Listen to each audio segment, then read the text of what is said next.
rantaa, niin kaikki hiekajyvät siellä, niitä on suunnilleen 100 miljardia kappaletta, ja yksi niistä hiekajyvistä on meidän aurinko.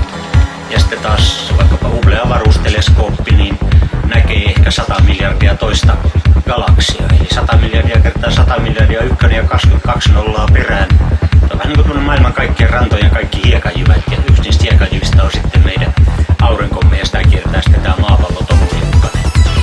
Jos tuolta katsoo sattumanvaraista tähteen yön taidolta, niin mä oon valmis lyömään kohtuullisen suuren vedon, että se ympärillä on planeettoja, ja tommosen, no, sanotaan nyt ainakin pienen vedon siitä, että sieltä löytyy myöskin planeetta, jolla on jonkinlaista alkeellista elämää.